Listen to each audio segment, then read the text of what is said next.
اور بالخصوص برادر مکرم محمد اسامہ بھٹی صاحب کو، محترم عدیل عباس بھٹی صاحب کو، تصفر حسین بھٹی صاحب کو، محترم قاسم کمبور صاحب کو، حضرت علامہ ثناء اللہ صاحب کو، اور اس کے علاوہ دیگر وہ تمام احباب جنہوں نے کسی بھی حوالے سے آج کی اس محفل کے انتظام و انصرام میں حصہ لیا ہے، میں سب کو دل کی اتھا گہرائیوں سے مبارکباد بھی پیش کرتا ہوں اور دعا کروں کہ اللہ رب العزت آپ کی اس کاوش کو اپنی بارگاہ میں شرف قبولیت عطا فرمائے۔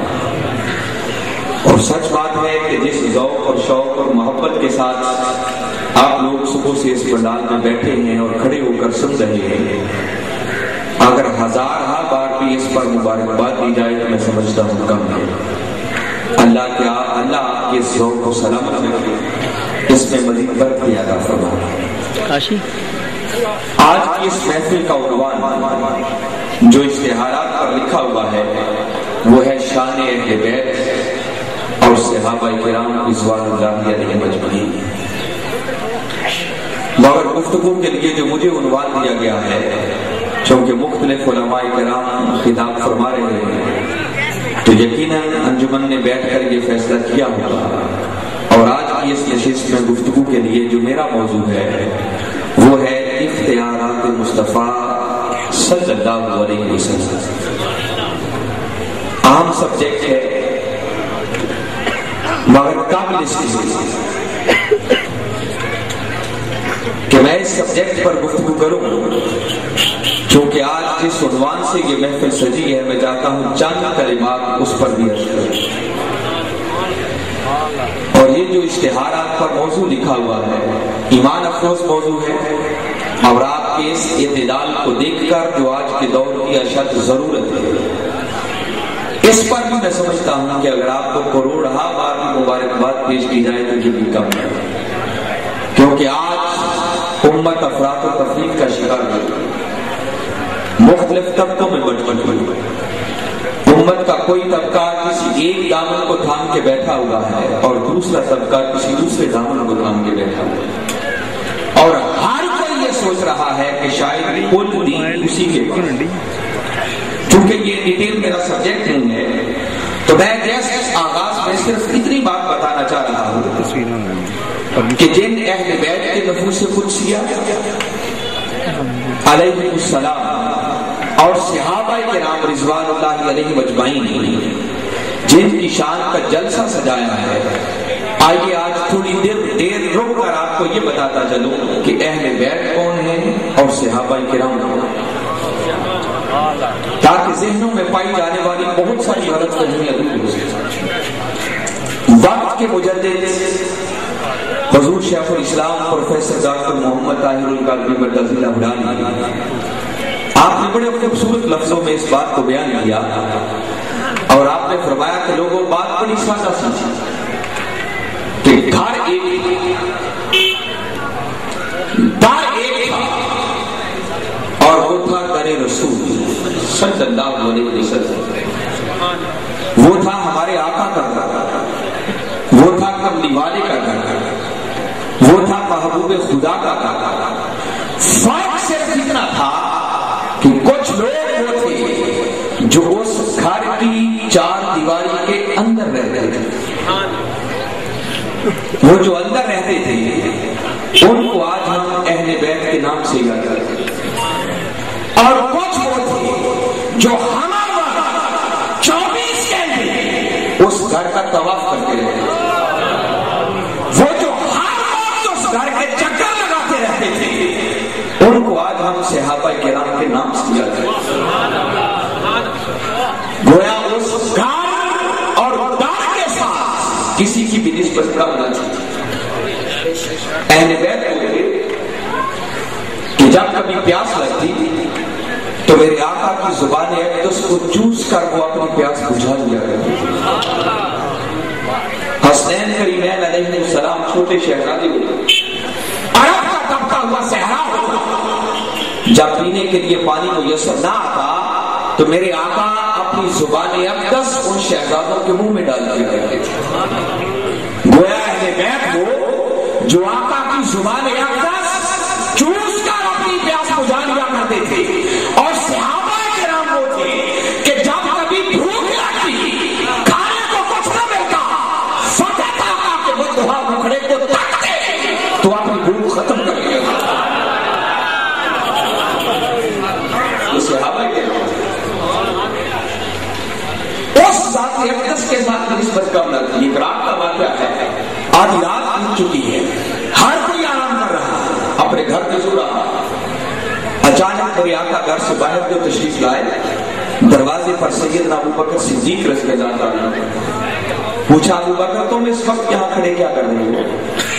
عرض کرنے لگے کہ آقا 3 دن سے کھانے کو کچھ نہیں ملا، بھوک ستا رہی تھی، ادھر آ نکلا کہ اپنے آقا کے گھر کے در و دیوار دیکھوں گا تو بھوک ختم ہو جائے۔ یہ نسبت کی یہ تعلیم۔ آپ بڑی سادہ سی میں بنیادی بات بتا رہا ہوں کیونکہ یہ ڈیٹیل میرا سبجیکٹ نہیں ہے، میں اپنے موضوع پر آؤں گا، مگر کیونکہ آپ نے اس عنوان سے سارا اشتہارات سے لکھا ہوا ہے تو میں نے سوچا چند جملے ضرور اس پر کہنے کا بھی شرف حاصل کروں تاکہ بہت ساری غلط فہمیاں دور ہو سکیں۔ سادہ سی بات ہے کہ حاضرین مکرم کبھی سوچے، جب ہم کہتے ہیں اہل بیت تو اہل بیت کا معنی ہے گھر والے، بولیے کیا معنی ہے؟ تو ذہن میں ایک فطری سا سوال پیدا ہوگا، بھئی کس کے گھر والے؟ جواب ہوگا بھئی اللہ کے رسول کے گھر والے، ان کو میرے آقا کے گھر کی نسبت ملی تو اہل بیت بن گئے۔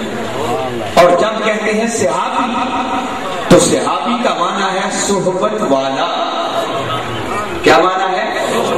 پھر ذہن میں ایک فطری سا سوال پیدا ہوگا، بھئی کس کی صحبت والا؟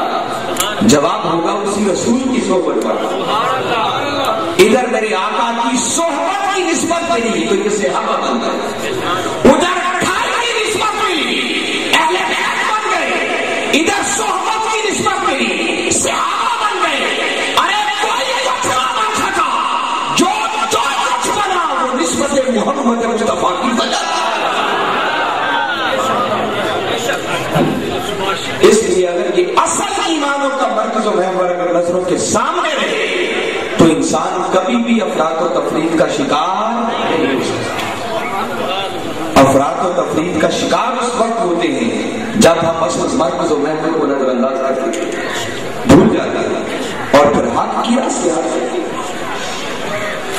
صحابہ کرام قربان جائے ان کی عظمت، سیدنا صدیق اکبر رضی اللہ تعالیٰ عنہ یا عمر فاروق رضی اللہ تعالیٰ عنہ یا دیگر صحابہ کرام، ارے وہ صحابہ جن کو میرے آقا کی صحبت میں بیٹھنا مجھے ہے، جنہوں نے آقا کے بددعا مکھڑے کو دیکھا، جنہوں نے آقا کی زلف واللیل کا نظارہ کیا، جو آقا کی زبان اقدس سے نکلنے والی میٹھی میٹھی باتوں کو اپنے کانوں سے سنتے رہے۔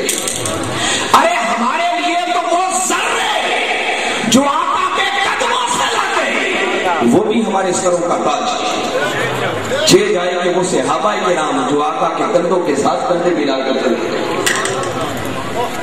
ان سے نسبت کاٹ کر تعلق کاٹ کر کوئی شخص اپنا ایمان مکمل کیسے کر سکتا ہے؟ اور اہل بیت وہ اہل بیت کے نفوس قدسیہ کہ جن کی محبت کو میرے آقا نے اپنی محبت قرار دیا، وہ نفوس قدسیہ کے دن کی عظمت اور شان بیان کرتے ہوئے میرے آقا نے اس جنت کی خیرات عطا فرمائی جو براہ راست آقا کو اللہ کی بارگاہ سے ملی۔ اللہ رب العزت کی اپنی شان یہ ہے جو اس نے سورہ فاتحہ میں اعلان کیا پہلی آیت، فرمایا الحمدللہ رب العالمین، سب تعریفیں اس اللہ کے لیے ہیں جو سارے جہانوں کا رب ہے۔ اس کی اپنی باری آئی، اس نے پورے عالمین کے ساتھ خود کو جوڑ دیا، وہ کائنات کے ذرے ذرے کا رب ہے۔ اسی شان کا ایک پردہ، اس کی جھلک، اس کا فیض اس نے اپنے محبوب کو عطا کیا۔ محبوب کی باری آئی، فرمایا وما ارسلناک الا رحمۃ للعالمین، فرمایا پیارے ہم نے آپ کو بھی سب جہانوں کے لیے سراپا رحمت بنا کر بھیجا۔ ادھر بھی عالمین ادھر بھی عالمین. گویا اللہ رب العزت نے یہ انداز اپنا کر بتا دیا کہ پیارے کائنات کے جس ذرے کا میں رب ہوں اسی ذرے کے لیے میں نے تجھے رحمت بنا کر بھیجا. گویا جہاں تک اللہ کی ربوبیت کا دائرہ ہے وہاں تک مصطفیٰ کی شان رحمت کا دائرہ ہے. اور آقا نے اگلا کرم یہ فرمایا کہ اسی فیضان کی ایک جھلک اپنی اہل بیت کے لوگوں سے کچھ کیا ہوتا. علی کی باری آئی غدیر خون کے موقع پر میرے آقا نے صحابہ کرام کے اجتماع میں علی کا ہاتھ تھام کر بلند کرتے ہوئے فرمایا من کنت مولا فہذا علی المولا. لوگوں سن لو جس کا میں مولا ہوں اس کا علی مولا ہے. اب جیسے میرے آقا ساری کائنات کے مولا ہیں تو میرے آقا نے اسی کی جھلک علی کو عطا کی اور ان کو بھی کائنات کی مولائیت عطا کی. یہ وجہ ہے کہ ان کو مولا کائنات کا.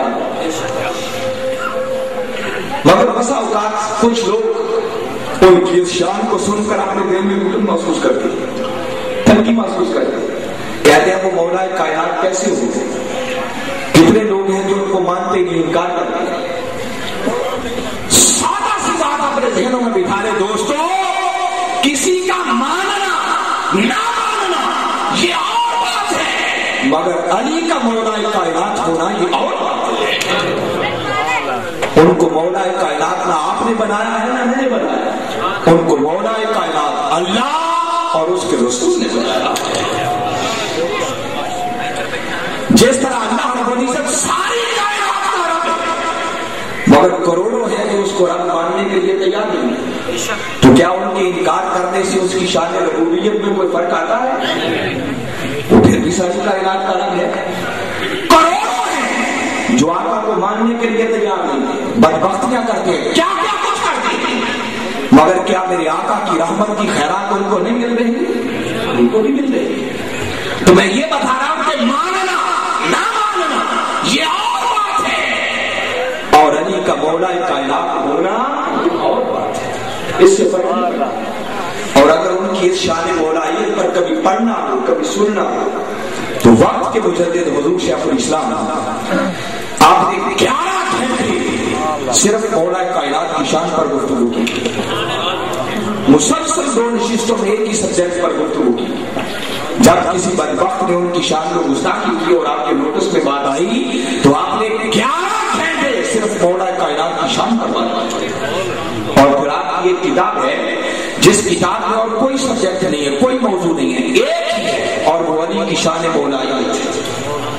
آپ نے وہ حدیث مبارکہ جملہ کے ساتھ جہاں جہاں بھی آئی ہے وہ سب جمع کر کے ایک کتاب کے اندر جمع کر دیا. اور آپ نے اس کتاب کا جو نام رکھا ہے وہ نام بڑا ایمان افروز ہے. صرف نام سنے تو انسان کے ایمان پر باہر آ جائے. اس کتاب کا نام ہے السیف الجلی علی منکر ولایت علی. میں اس کا ترجمہ بتاتا ہوں تاکہ سمجھ آئے کہ کتاب کا نام کیا ہے. آپ نے وہ ساری احادیث جمع کر دی اور جمع کر کے اس کتاب کا نام رکھا السیف الجلی. فرمایا میری یہ کتاب ایک چمکتی ہوئی تلوار ہے علی منکر ولایت علی, اس بدبخت کی گردن پر جو علی کی ولایت کا منکر ہے. اندازہ کریں جب کتاب کے نام میں اتنا زور ہے تو کتاب کے اندر کتنا زور ہے. تو میں بتا رہا ہوں کہ آقا نے اس فیض کی جھلک عطا کی, ان کو بھی کائنات کا مولا بنا دیا. جب حضرت فاطمہ الزہرا رضی اللہ تعالیٰ عنہ کی باری ہے تو میرے آقا نے فرمایا الفاطمہ سیدۃ نساء العالمین. لوگوں فاطمہ ساری کائنات کی عورتوں کی سردار ہے. ان کو بھی عالمین کے ساتھ سرداری عطا کرتا. اور جب حسنین کریمین کی باری آئی تو میرے آقا نے فرمایا الحسن والحسین سیدہ شباب اہل الجنہ. فرمایا حسن اور حسین جنت کے جوانوں کے سردار تھے, ان کو بھی سرداری عطا. اور یہاں رک کر میں چونکہ بتا چکا ہوں کے صحابہ سے تعلق بھی نہیں کاٹا جا سکتا. آپ ذرا ایک لمحے کے لیے آقا کے استرشاد مبارک پر غور کر لیں. جب میرے آقا نے فرما دیا کہ حسن اور حسین جنت کے جوانوں کے سردار، بولیے سردار مانتے ہیں یا نہیں؟ جو مانتا ہے ذرا ہاتھ کھڑا کرے، مجھے پتا چلے کتنے. اللہ آپ کو اس عقیدے پر قائم رکھے. دیکھیے ان کو جنت کا سردار بھی نہ آپ نے بنایا ہے نہ میں نے بنایا، اللہ اور اس کے رسول نے بنایا. تو وہ جنت کے سردار مالک ہے. مگر ایک لمحے کے لیے کبھی آقا کے اس ارشاد مبارک پر غور کریں. ارے جنت کے مالک ہو، جنت کے سردار ہو، تو ذرا سوچو ان کے سردار ہوتے ہوئے کیا ایسا بدبخت جنت میں جا سکے گا جو اہل بیت کا منہ رکھنے والا ہو؟ میرے آقا کے فرمان کا ارادہ یہ ہے کہ لوگوں جنت میں صرف وہ جائے گا جس کے دل میں اہل بیت کی محبت ہو. جو دل اہل بیت کی محبت سے خالی ہوگا وہ کبھی جنت میں داخل تجھے حاکم ہوگی.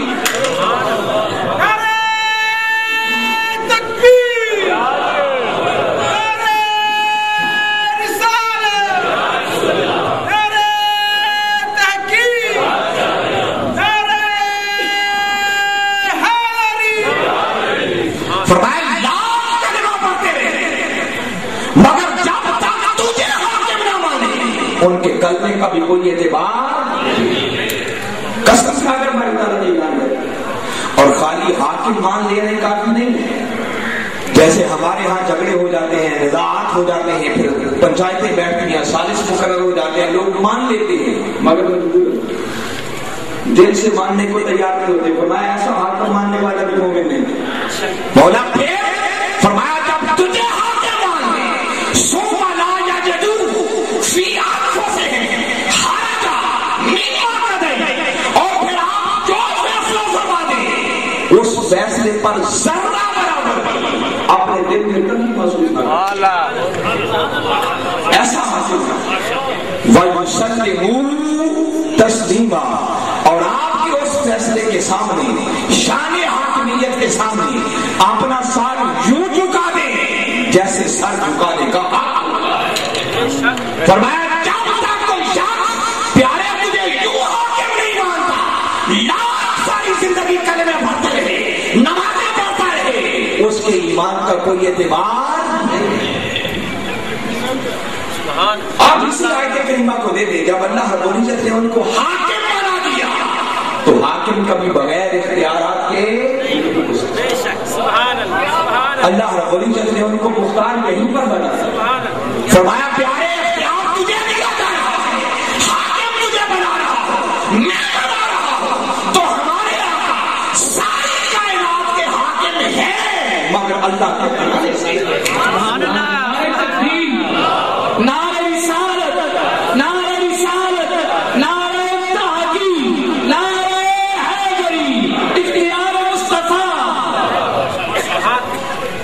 اسی قرآن پاک کو پڑھے. اللہ رب العزت نے سورہ اعراف قرآن پاک کی 7ویں سورت ہے، اس کی آیت نمبر 157 کو کبھی پڑھے. آقا کے اختیارات کی بات فرمایا الذین یتبعون الرسول النبی الذی یجدونہ مکتوبا عندہم فی التوراۃ والانجیل یأمرہم بالمعروف وینہاہم عن المنکر ویحل لہم الطیبات ویحرم علیہم الخبائث ویضع عنہم اصرہم والاغلال التی کانت علیہم فالذین آمنوا بہ وعزروہ ونصروہ واتبعوا النور الذی انزل معہ اولئک هم المفلحون. سبحان اللہ. ساری آیت ایک آیت میں نے تلاوت کی ہے جو اول تا آخر نعت مصطفیٰ اور اللہ رب العزت نے اپنے محبوب کے اختیارات کو کتنی تفصیل کے ساتھ بیان کر دیا. فرمایا الذین یتبعون الرسول النبی الامی، وہ لوگ جو اس رسول نبی اور امی کی اتباع کرتے ہیں. کون سا رسول؟ الذی یجدونہ مکتوبا عندہم فی التوراۃ والانجیل، فرمایا جس کا ذکر پہلے تورات میں بھی گزر چکا ہے، انجیل میں بھی گزر چکا ہے، جن کی عظمت کے ڈنکے، جن کے اختیارات کے ڈنکے صرف قرآن میں نہیں بلکہ سابقہ آسمانی کتابوں میں بھی بچتے ہیں۔ کون رسول؟ کس اختیار کا مالک رسول؟ فرمایا یامرہم بالمعروف، جو ان کو نیکی کا حکم دیتا ہے، یامرو حکم دیتا ہے، ارے حکم کوئی بغیر اختیار کے نہیں دے سکتا، وَيَنْهَاهُمْ عَنِ الْمُنْكَرِ، وہ رسول پھر جو تمہیں برے باتوں سے روکتا ہے، اگر کوئی مختار نہ ہو تو کون کسی کو روک سکتا؟ اللہ نے ان کو معروف کا حکم دینے والا بنا کر دیتا اور نہیں سے روکنے والا بنا کر دیتا، اور صرف میرے آقا معروف کا حکم اور نہیں سے روکتے نہیں ہیں، بلکہ اگلی شان جو خاص طور پر اختیارات پر دلالت کرتی ہے، فرمایا وَيُحِلُّ لَهُمُ الطَّيِّبَاتِ، فرمایا یہ رسول وہ ہے جو 5 چیزوں کو ان کے لیے حلال کرتا ہے، رسول حلال کرتا ہے۔ باری تعالیٰ بتانا چاہ رہے ہیں کہ لوگوں، حلال صرف خدا کے کرنے سے نہیں ہوتا، بلکہ میرا رسول جسے حلال کہہ دے وہ بھی حلال ہوتا ہے۔ وَيُحَرِّمُ عَلَيْهِمُ الْخَبَائِثَ، اور ناپاک چیزوں کو ان پر حرام کرتا ہے، حرمت کا حق رسول کو دے دے۔ فرمایا حلال اور حرام صرف خدا کے کرنے سے نہیں ہوتے، میرا مصطفیٰ جسے حلال کہہ دے حلال ہو جاتا ہے، جسے حرام کہہ دے حرام ہو جاتا ہے۔ اختیار دے دیا، ابھی میں ان کی تفصیلات میں آگے آؤں گا کہ کس طرح اللہ رب العزت نے اپنے محبوب کو یہ اختیار دے کر ان کی زبان سے نکلی ہوئی چیزوں کو حلال بھی بنایا، حرام بھی بنایا۔ سبحان اللہ۔ آگے آیت کریمہ لمبی ہے، مجھے سارا ترجمہ کرنے کی ضرورت نہیں، میں تو صرف یہ بنیادی حق دے رہا ہوں۔ اللہ رب العزت نے یہ کلمات کہہ کر یامرہم بالمعروف وینہاہم عن المنکر، اس کے اندر آپ کو تشریحی اختیارات دے دیں، اور یحل لہم الطیبات ویحرم علیہم الخبائث کہہ کر اس نے اپنے محبوب کو تشریحی اختیارات دی۔ سبحان اللہ۔ میرے آقا شریعت کے شارع بھی ہیں اور خود شارع شریعت کے بنانے والے بھی ہیں۔ سبحان اللہ۔ دونوں حق اللہ نے آپ کو عطا کر رکھے، میں انشاءاللہ اس کی تفصیلات میں آؤں گا۔ پھر قرآن پاک کی آیات کو سنیں، باری تعالیٰ نے کیسے کیسے اختیارات دیے۔ فرمایا وَقَاتِلُوا الَّذِينَ لَا يُؤْمِنُونَ بِاللَّهِ وَلَا بِالْيَوْمِ الْآخِرِ، فرمایا ان بدبختوں کے خلاف ان کے ساتھ قتال کرو، جنگ کرو، جہاد کرو جو اللہ پر ایمان نہیں لاتے، آخرت کے دن پر ایمان نہیں لاتے، اور ساتھ کیا کہ فرمایا وَلَا يُحَرِّمُونَ مَا حَرَّمَ اللَّهُ وَرَسُولُهُ، اور اس شے کو حرام نہیں مانتے جس کو اللہ اور اس کے رسول نے حرام کیا۔ سبحان اللہ۔ جس کا مطلب کہ حرام صرف خدا کے کرنے سے نہیں ہوتا، جس طرح خدا کے کرنے سے حرام بنتا ہے اسی طرح زبان مصطفیٰ سے بھی حرام ہوتا ہے۔ فرمایا جو اس کو مانتا نہیں ہے اس کا ایمان سے تعلق ہی کوئی نہیں ہے، ایسے لوگوں کے خلاف جہاد کرنا۔ سبحان اللہ۔ پھر باری تعالیٰ نے آگے فرمایا مَا لَكُمْ إِلَّا أَنْ أَغْنَاهُمُ اللَّهُ وَرَسُولُهُ، فرمایا کون سی بات ان کو بری لگی؟ یہ کہ اللہ اور اس کے رسول نے مسلمانوں کو غنی کر دیا۔ أَغْنَاهُمُ اللَّهُ وَرَسُولُهُ، جس کا مطلب کہ اللہ بھی غنی کرتا ہے اور اس کا رسول بھی غنی کرتا ہے۔ پھر اسی قرآن کو پڑھے، فرمایا لو انہم رضوا ما آتاہم اللہ ورسولہ، کیا ہی اچھا ہوتا اگر وہ اس بات پر راضی ہو جاتے جو انہیں اللہ نے عطا کیا تھا اور اس کو رسول نے۔ نعرہ تکبیر۔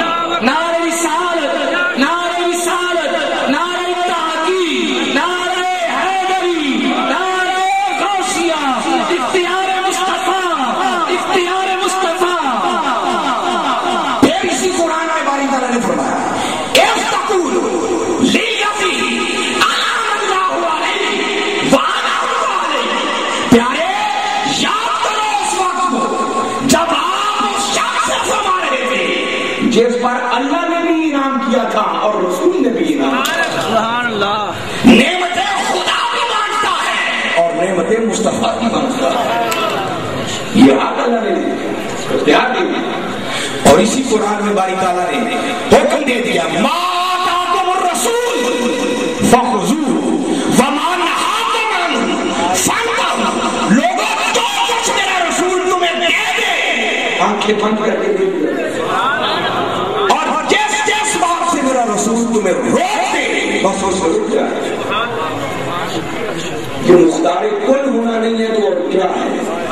میں تو جسٹ قرآن پاک کی آیات آپ کی صرف جوان ترجمہ آپ کے ساتھ رکھتا ہوں تاکہ سمجھ آئے کہ آقا کا مختار کل ہونا اختیارات کا حامل ہونا یہ صرف قرآن کی ایک آیت میں نہیں بلکہ قرآن کی 20 آیات میں. عقیدہ میں پھر بتا چکا ہوں تاکہ بندہ کو دائیں بائیں ڈگمگانے نہ پائے کہ حقیقی مالک حقیقی مختار صرف اللہ ہی کی ذات ہے. مگر اللہ رب العزت نے اپنی عطا سے اپنے فضل عظیم سے اپنے محبوب کو اس ساری کائنات کا حاکم بھی بنایا والی اور مختار بھی بنایا اور اسی مفہوم کو دوسرے لفظوں میں مختار کل کہتے ہیں. اب آئیے ذرا تھوڑی تھوڑی اس کی تفصیل بتا رہا ہوں اللہ رب العزت نے اپنے محبوب کو کیسے کیسے اختیار. ابھی تو سورہ اعراف کی آیت پڑھ رہا تھا جس میں اللہ رب العزت نے اپنے محبوب کو تشریحی اختیارات بھی دیے اور تشریعی اختیارات بھی. تشریحی اختیارات کا معنی یہ ہے کہ اللہ رب العزت نے قرآن پاک کے اندر احکامات نازل فرمائے مگر ہر حکم کی تفصیل آپ کو قرآن میں نہیں ملی. اس کا شارع اس کی شرح بیان کرنے والا اس کی تفصیل بیان کرنے والا اس نے اپنے محبوب محمد مصطفیٰ کو فرمایا آپ اگر چاہتے ہو کہ میرے اس حکم کا معنی کیا جاننا چاہتے ہو تو میں نے اپنے محبوب کو مختار کل بنا دیا بس جو جو اس کی شرح کرتے جائیں اسی کو ماننا اور پھر آپ کو شاہ نے بھی بنایا عین کے ساتھ پہلے ہاں کے ساتھ یہ عین کے ساتھ شاہ شریعت ترتیب دینے والا. فرمایا کوئی شریعت تمہیں میرے قرآن سے نہیں ملے صرف قرآن پر اکتفا نہ کرنا قرآن کے ساتھ ساتھ جو کچھ میرا مصطفیٰ تمہیں دے اسے دے دیا کرو جس سے روکے اسے روک جائے. حلال و حرام صرف قرآن سے نہیں بنتے جیسے قرآن کے حلال اور حرام کرنے سے حلال اور حرام بنتا ہے اسی طرح جسے میرے مصطفیٰ حلال کہتے ہیں حلال ہو جاتا ہے جسے حرام کہتے ہیں. یہ ہے شرع. دیکھیں قرآن پاک کے اندر اللہ رب العزت نے ہر مردار حرام کرا دیا. ہر شے تو مر جائے فرمایا حرام. حرم اللہ علیکم المیتہ اللہ رب العزت نے میتہ کو مردار چیز کو تمہارے اوپر حرام مگر اس کی تفصیل اس کی شرع ہونے کے اعتبار سے وہ ہمارے آقا نے فرمایا ہاں اللہ کا حکم تو یہ ہے کہ ہر مردار حرام مگر اس کی شرع سن لو کہ مچھلی مر بھی جائے پانی سے نکل کر تو میں مصطفیٰ اسے حلال کروں.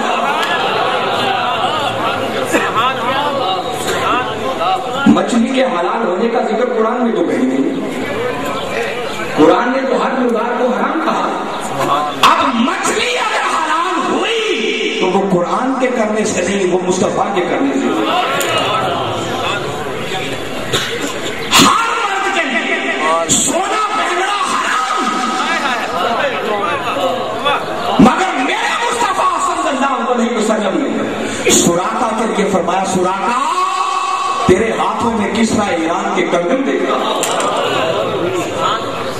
اور سیدنا عمر فاروق رضی اللہ تعالیٰ عنہ نے آقا کے اس ارشاد کی بنا پر جب مال غنیمت آیا تو تلاش کر رہے لوگوں نے پوچھا امیر المومنین کیا ڈھونڈ رہے ہو؟ فرمانے لگے آقا نے فرمایا تھا ایران فتح ہوگا کسرا ایران کے کنگن آئے